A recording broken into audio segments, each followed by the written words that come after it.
Almost 7 years later, the galaxy had healed. Not perfectly. Nothing ever healed perfectly. Scars remained, memories remained, graves remained.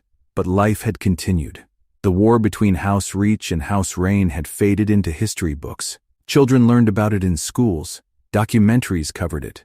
Veterans still gathered and spoke about it. Yet for most people, it was over. Trade routes flowed freely again. Merchant fleets crossed sectors without escorts. Colonies expanded. New worlds were founded. Entire industries grew. The galaxy was alive. And perhaps most importantly, House Rain had vanished. Not physically. Nobody knew what had happened physically. They simply disappeared. No attacks, no broadcasts, no fleet sightings, nothing. For nearly 7 years, silence. At first everyone remained cautious, then suspicious, then curious. Then eventually, people stopped caring. The galaxy moved on, even Kenny. Mostly. Reach itself had become something extraordinary. The population had exploded. The military academies flourished. The PTSD recovery programs spread across multiple allied worlds. The Dawn Fruit clinics became famous throughout civilized space. Tourism increased, research increased, everything increased. The future looked bright, and for Kenny personally, life had changed in ways he never expected. A small pair of feet sprinted through the main residence, followed by laughter, followed by chaos, followed by Rissel. The evolved creature somehow managed to lose a race against a 2-year-old. Again, the little girl giggled triumphantly. Tiny blonde curls bounced as she ran. Her eyes matched Kenny's. Her smile matched Celine's. Her attitude unfortunately matched both. Her name was Aurora Reach, named after the dawns that lit Reach Prime every morning, and according to almost everyone who knew her, she ran the planet. Kenny would never admit it, but she absolutely did. Aurora sprinted through the room carrying one of Rissel's toys. The giant creature immediately chased after her. The chase ended exactly the same way it always did. Aurora tripped. Rissel panicked. Aurora laughed. Rissel looked confused. Everyone else laughed. Peace. Actual peace. Something Kenny once thought impossible.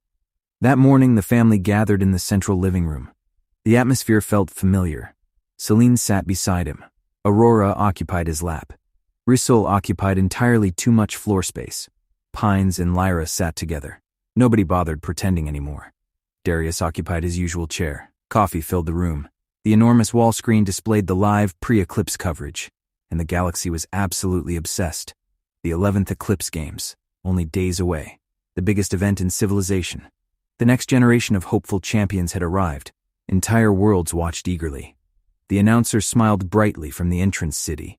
Behind her stretched the massive registration district. Thousands of contestants moved through checkpoints. The atmosphere buzzed with excitement. Welcome, everybody. The announcer grinned. The 11th Eclipse Games officially begin in only 3 days. The crowd cheered. Aurora pointed excitedly at the screen. Fighty people. Everyone laughed. Kenny rubbed her hair. Yep. The broadcast continued. Interviews, introductions, predictions, favorites, sponsors. The usual madness. One contestant claimed he'd become the greatest champion in history. Pines nearly choked laughing. Another promised to finish the games without killing anyone. Lyra immediately gave that person approximately 12% survival odds. The coverage continued. Everything felt normal, comfortable, expected. Then something changed. The announcer suddenly paused. Her smile faltered. Only slightly. Someone spoke into her earpiece. The woman blinked, then blinked again. The confidence disappeared. A strange nervousness replaced it. Everyone watching noticed, including Kenny. The announcer forced a smile. Well, a pause. We've just received some unexpected information.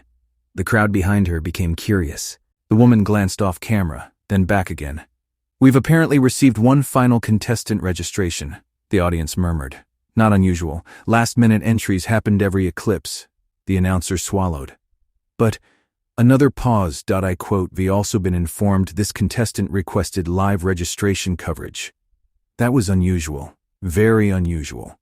The camera crew turned. The crowd turned. The announcer turned. Everyone watched. A distant shape appeared in the sky. Kenny frowned immediately. Something felt wrong. The vessel descended awkwardly, violently, poorly. It looked ridiculous. The ship appeared handcrafted. Pieces didn't match. Panels looked salvaged. Entire sections appeared welded together from unrelated spacecraft. One engine smoked, another looked newer than the rest. The entire thing resembled something built by a genius mechanic suffering a nervous breakdown. Aurora pointed. Funny ship. Nobody laughed. The vessel landed hard. Very hard.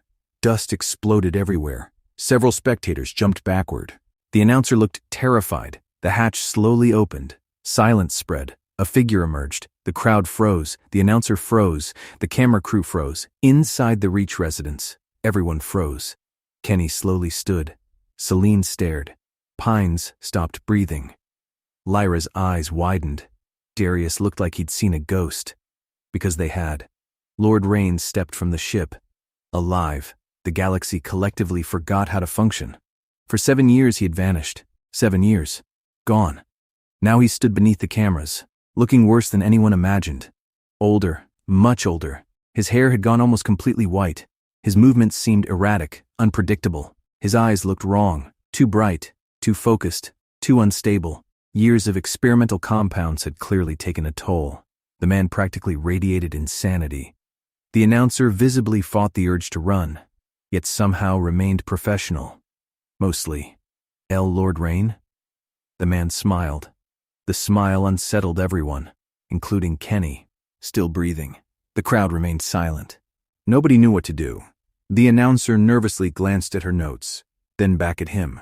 You're entering the Eclipse games? Lord Rain laughed. The sound echoed strangely. Oh, absolutely. The announcer blinked. But you're... She wisely stopped speaking. Lord Rain finished the sentence for her. Ancient? Another laugh. Crazy? Another. Possibly dangerous? Another. All fair observations. The crowd remained silent. The interviewer visibly regretted coming to work. Lord Rain stepped closer. The cameras followed. Millions watched. Billions watched. The entire galaxy watched. Then Lord Rain looked directly into the lens. Straight at civilization. Straight at Kenny. Straight at the Emperor. His smile widened. I have every legal right to enter.